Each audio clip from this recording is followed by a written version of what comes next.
Nandefa hafatra amin'ny malagasy piray tanindrazana aminy moa ny filohan'ny fanavoazana ny androany raha nandray ny fitenenana manoloana ny fanendrena ny mpikambana gouvernemanta ny fanavoazana ny androany izy. Nambarany moa no nahamehana sy ny fahaterena amin'ny andraikitra izay tsy maintsy horaisintsika dia tsy maintsy nyroso amin'ny fanendrena ireo mpikambana ao anatin'ny gouvernemanta ny fanavoazana ny tenany ary anisan'ny zava-dehibe voalohany amin'izany ny fanendrena ireto mpikambana ao anatin'ny gouvernemanta ireto. Indro ary ny horonan-tsary izay misy hafatry ny filohan'ny fanavoazana tsy iza moa izany fa andramatoa colonel Mikael Randrianirina ndeha arantsika vetivety ny amin'izay. Ry malagasy piray tanindrazana amiko no ny ame anateraky ny fahateren'ny fotoam-piasaitsika sy ireo andraikitra tsy maintsy enjena sy antsoroatsika dia tsy maintsy miroso faran'izay haingana isika ka dingana lehibe tsy azo ialana ary tsy maintsy irosona ny fametrahana ireo mpikambana anatin'ny gouvernemanta.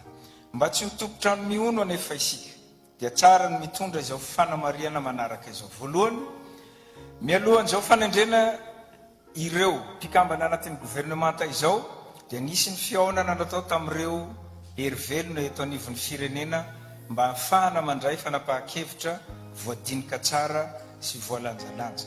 Faharoa, tsy mivaona amin'ireo FDB na roso etsy ambony ny fanendrena ireo mpikambana anatin'ny gouvernemanta vaovao ireo.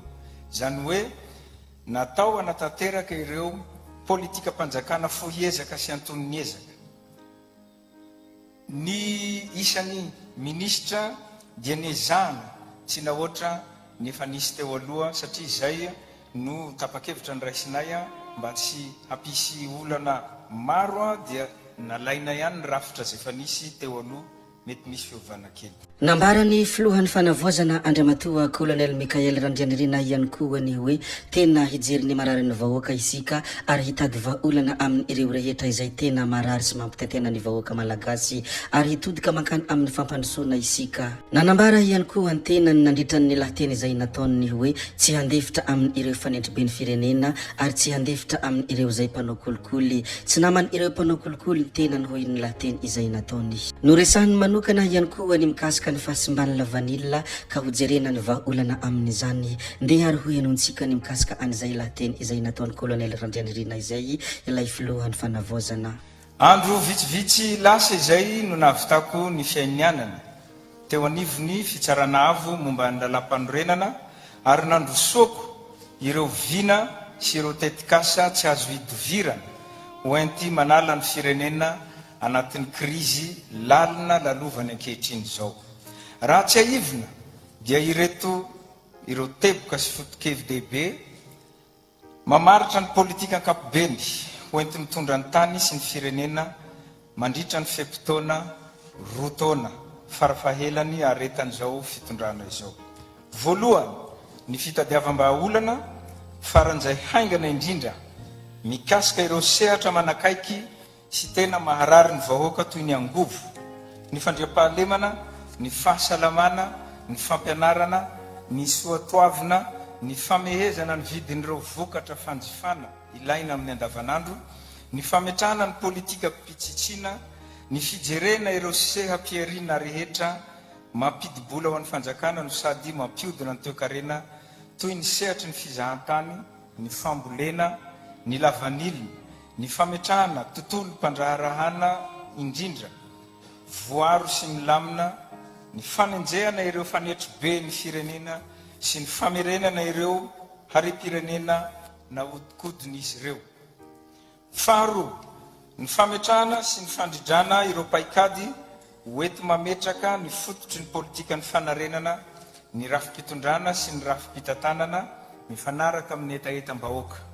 Fahatelo, ny fikarakarana sy ny fandrindrana atrikasa maro lafy hoenty mandrafitra ny lalam-panorenana sy ny lalam-pifidianana ary ny fametrahana ny fandaminana rehetra mikasika izany fifidianana izany. Tsy maintsy tasokatra ao anatin'ny fepitona 2 volana farafahatarany ny vokatry ny fanatanterahany ireo mpikambana ao anatin'ny gouvernementany politique panjakana hoy ny filohampanjakana colonel Mikael Randrianirina. Mazava sy mahitsy moa ny zavatra izay nambarany 2 volana farafahaelany midika ho tsy fahombiazana ny tsy fisiambokatra mazava sy mivengana ao anatin'ny ireo fepitona ireo ka mitondra mankany amin'ny fanovana ny mpikambana ao anatin'ny gouvernementa hoy hatran'ny fanazavany ity filohampanjakana ity. Tadidio fa mpiasam-bahoaka ianareo ministra sy mpiasa anatin'ny ministera ireo hoy ny hafatry ny andriamatoa filoha tsy maintsy hita anatin'ny fomba fiasan'ny mpiasam-bahoaka indrindra eny amin'ny ministera na bureau hafa ny tsikitsiky fandraisan'olona ary raiso amin'ny tsikitsiky foana ny vahoaka izay miditra ao aminareo na amin'ny firy na amin'ny firy.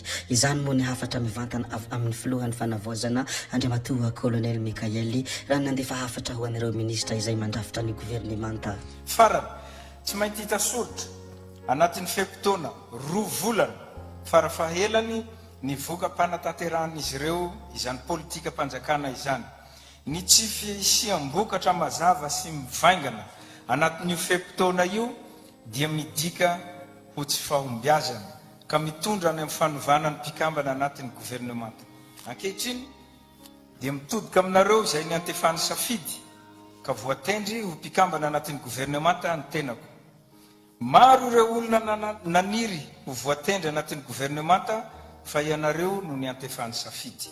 Aoka ianareo hiezaka hatrany ho mendrika izany fitokisana napetraka aminareo izany. Hanompo ny vahoaka malagasy no ny antsonanareo fa tsy ho tompoy ny vahoaka malagasy. Tadidio fa mpiasam-bahoaka ianareo ary manana tamberina andraikitra amin'ny vahoaka malagasy izay lehibenareo. Eta-etam-bahoaka no nentina namola volana ny politika panjakana izay ho tanterahinareo ary ny feom-bahoaka dia feon'Andriamanitra. Aoka tsy hivadi-pitokisana ianareo ka hamerina ny fomba fanao teo aloha, handroba ny harem-pirenena, hanao herisetra, hanao kolikoly. Tsy namanareo amin'izany izahay no sady tsy afaka hiaro anareo ihany koa ary tsy mantsy handray fepetra hentitra tsy misy famindrapo. Mitako fanovana tanteraka ny vahoaka malagasy. Aoka ny tenanareo mihitsy no taratry ny fanovana sy ny fanavaozana ary ataovy misongadina amin'ny fitondran-tenanareo sy ny asanareo izany.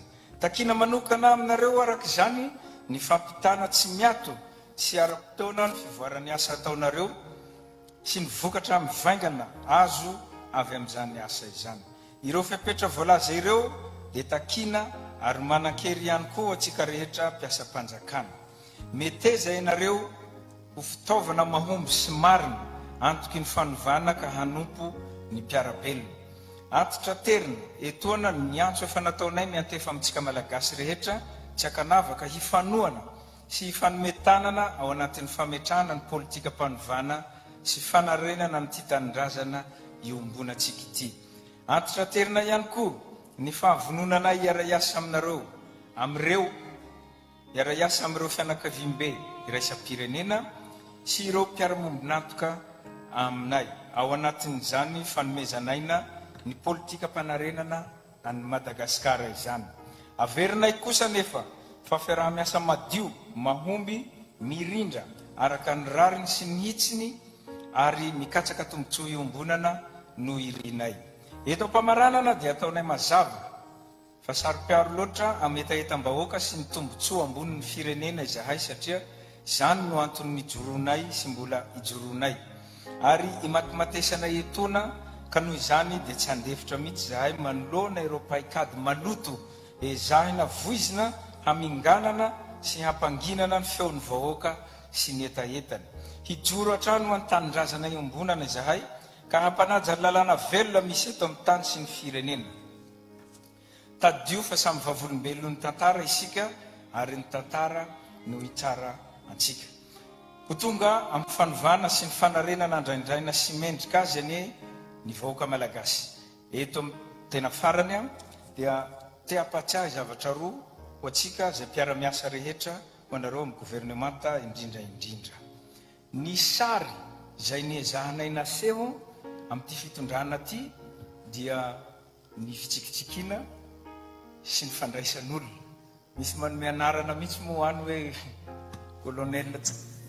colonel ratsikitsiky.